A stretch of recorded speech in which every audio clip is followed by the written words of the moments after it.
जिसे ये लोग शिवलिंग कहते हैं, हम लोग उसे हजर अस्वद कहते हैं। और दूसरी तरीके से देखो, हजरत आदम अलैहिस्सलाम जिस पत्थर को जन्नत से लेके आए थे उसको हजर अस्वद कहते हैं। हम उसे चूमते हैं, प्यार करते हैं, उसके प्रतीक सारी दुनिया में लगे हुए हैं। आज ये बहुत हर्षोल्लास के साथ 9वें शिविर का शुभारंभ आदरणीय सीओ साहब के करकमलों द्वारा किया गया। साल बदल गया, लोग वही हैं, लेकिन एक साल में बदलाव, यहां जितने लोग पिछले साल थे उनसे कहना चाहता हूं, एक साल में 365 दिन में कुछ तो बदलाव देखा होगा। तो ये बदलाव सच्ची और ईमानदारी से सेवा करने का बदल मिलता है।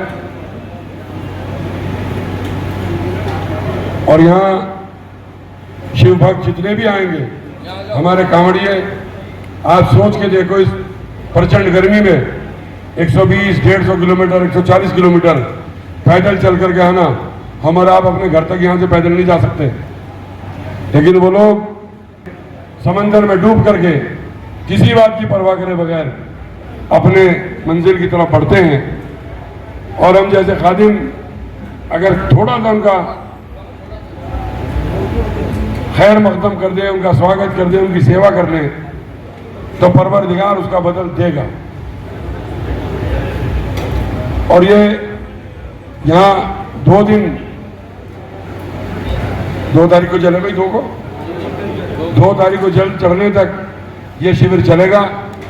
मेरी प्रशासन के अधिकारियों से निवेदन है कि आप लोग ग्राउंड पर रहेंगे, अब से लेके और समाप्ति तक आपसे हाथ जोड़ के निवेदन है, आते जाते हैं थोड़ा सा व्यवस्था नहीं, हमारे साथ जलपान में हिस्सा लेते रहें, ताकि हमारी भी हौसला अफजाई होती रहे।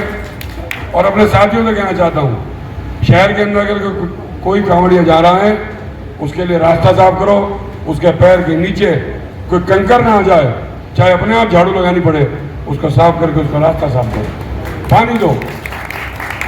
क्योंकि आप जब अपने सफर पर जाते हो, मैं अपने वालों से मुखातिब हूँ, तो आपने देखा होगा वहाँ किस तरीके से वहाँ की आवाम खिदमत करती है। तो आज हमारी भी जिम्मेदारी है कि हमारे भाई अपने धार्मिक सफर पर हैं, और समझने का फेर है, जिसे ये लोग शिवलिंग कहते हैं, हम लोग उसे हजर अस्वद कहते हैं। जिसे शिवजी जन स्वर्ग से लेकर के आए थे, उस पत्थर का नाम शिवलिंग है। बहुत सारी भ्रांति है, बहुत लोग पता नहीं क्या क्या बताते हैं।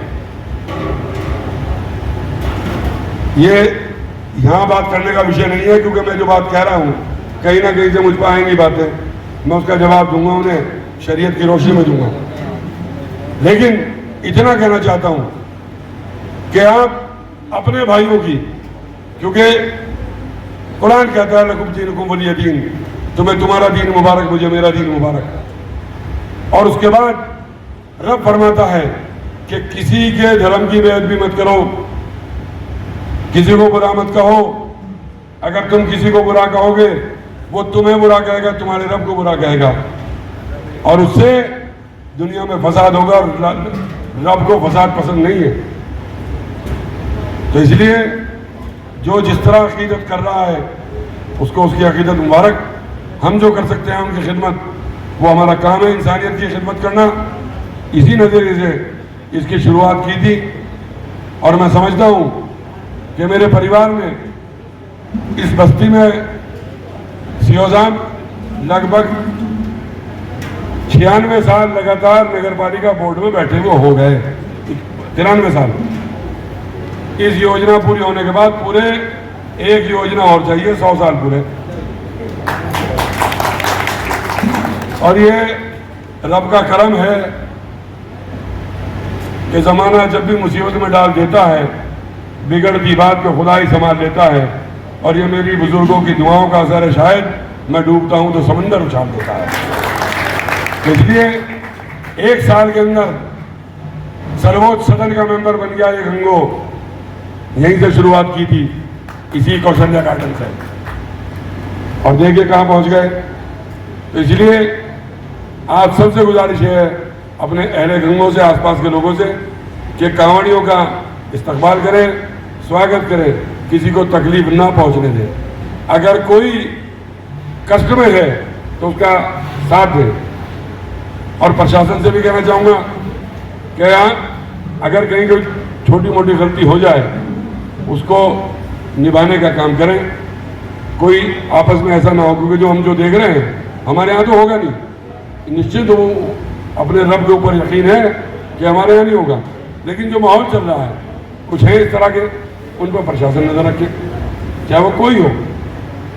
बहरहाल आप सब आए, आपका बहुत बहुत शुक्रिया, प्रशासनिक अधिकारियों का शुक्रिया, हमारे कोतवाल साहब, इंस्पेक्टर उमेद सिंह साहब बहुत सजग हैं, 24 घंटे थाने के अंदर अपने खड़े हुए हैं, और मेरा गंगो क्राइम मुक्त है, ये श्रेय मेरे इन दोनों अधिकारियों को जाता है। मैं इसके लिए इनको धन्यवाद देना चाहता हूँ। जय हिंद, जय भारत। मेरे बुजुर्गों, नौजवान साथियों और सीओ साहब थी, प्यार की जो संदेश दिया था, जो संदेश यहाँ से दिल्ली तक भी गया, आज फिर उसी ध्वजवाहक को मैं आमंत्रित करूंगा। नोमान भाई।